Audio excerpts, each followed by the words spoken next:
वित्त मंत्री ने 9वीं बार आम बजट पेश किया है, लेकिन इस बजट को लेकर खासा उत्साह आम जनता में नहीं दिख रहा।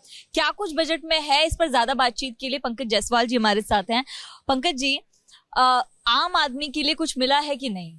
नहीं, आम आदमी ने जो पहले हर बार बजट से उम्मीद होती कुछ ना कुछ जो है डायरेक्ट टैक्सेस में कुछ एग्जम्पशन देंगे, कुछ अनाउंसमेंट करेंगे, तो वो तो नहीं किया है। इसलिए आप देखेंगे कि कंपनी लेवल पे काफ़ी मेहनत किया उन्होंने कि भाई कॉरपोरेट्स या जो इंडस्ट्रीज है वो डेवलप हो, लेकिन उसका जो शेयर होल्डर पार्ट होता है, जिसके हाथ में शेयर होता है या जो उसका इनकम पाता है, वो इनकम को जैसे डिस्पोज आप करता है, वो सोचता है कि हमारे हाथ में कुछ तो लिक्विडिटी रहे so that I can invest, तो वो उसको नहीं मिला। इसलिए आप देखेंगे कि मार्केट और आम आदमी दोनों जो है वो थोड़ा उसका सेंटिमेंट्स नीचे गया है।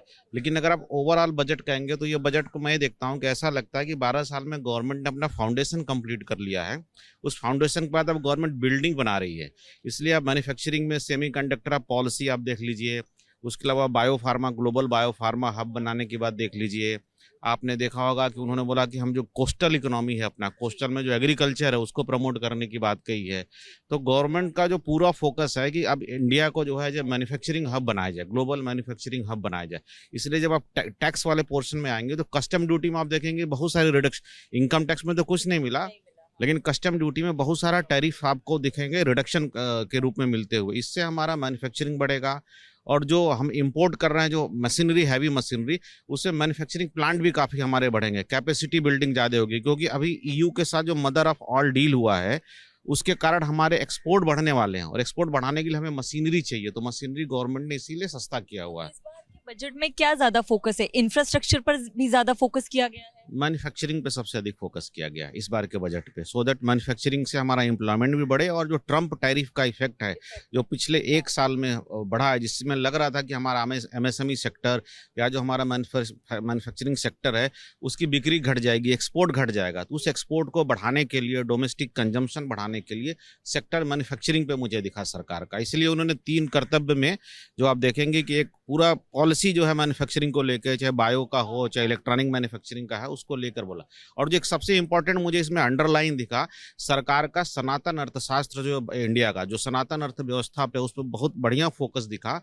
सिटी इकोनॉमिक जो उन्होंने रीजन बनाने की बात की है, उसमें उन्होंने टाउन सेंट्रिक बोला है कि टाउन सेंट्रिक हम इकोनॉमी बनाएंगे। टाउन सेंट्रिक मतलब हजारों साल से जो भारत की इकोनॉमिक व्यवस्था है, गांव जो हो सीधे कस्बे से कनेक्ट हैं, तो जब कस्बा डेवलप होगा तो गांव के किसान डेवलप होंगे और बड़े शहर के बाजार विकसित होंगे। तो बीच की कड़ी उन्होंने बोला कि मैं टाउन सेंट्रिक इकोनॉमिक पॉलिसी बनाऊंगा, टेम्पल सिटी को भी डेवलप करेंगे।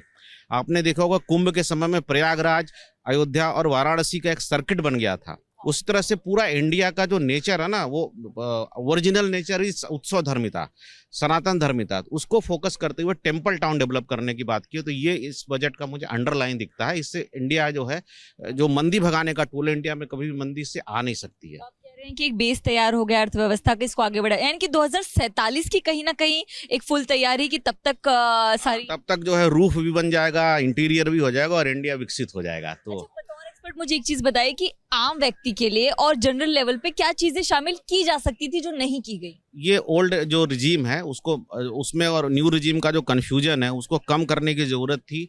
एटीसी की लिमिट हम सोच रहे थे वो बढ़ाएंगे, उसको बढ़ाने की ज़रूरत थी।